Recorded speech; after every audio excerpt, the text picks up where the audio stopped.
Hey guys, Justin Pico back with you for another video. Just wanted to give you a little bit of an update of what's happening in the marketplace. Obviously in the last couple of months we've seen some pretty drastic changes with a lot of banking and lending policies and all those type of things. First one, probably the most important one, is interest rates. So we've seen the RBA finally lift the cash rate in just over a decade, and it's pretty crazy to see how the banks have been responding to this one. Most of our variable rates, where we were kind of sitting at the 1.99s, 2%, they've now kind of all started to have their 0.25% increase passed on. So now you're kind of looking around that kind of low twos, mid twos for your owner occupied, cheaper type of stuff.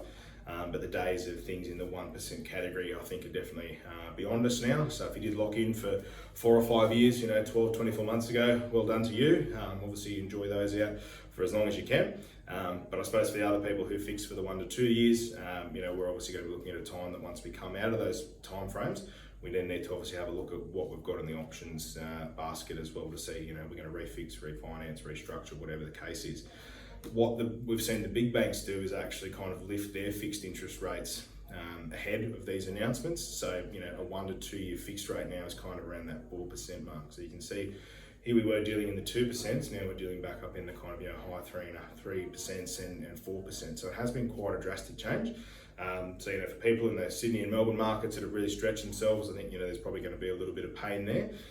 But if you're looking at those kind of fundamental properties in that southeast Queensland area or some pockets of Adelaide where the rental yields and returns are quite good, on that side of things, it's probably not going to be too bad because your rental returns are so good, and you've obviously got the buffers there too. I suppose the other part too is that the banks, when they do their assessments, they always add a 3% buffer on top. So even though you might have borrowed at 2%, they would have had to assess you at 5% to make sure you can make the repayments before they gave you the money. So in terms of your budgets, definitely have a look at that. If you've got obviously investment properties, maybe have a look at if we can increase the rent to obviously help kind of mitigate some of those increases in the interest rate rises. And obviously with demand in some of those fundamental properties that we look at, you should be okay. And hopefully there's some room to move to mitigate that. In terms of interest rates, it's something that is definitely important, but it's not always the main purpose of what you might need your loans for. But for investors, as long as you've got solid rental yields and returns, and you've got your portfolio structured correctly and buffers in place, then we should be fine.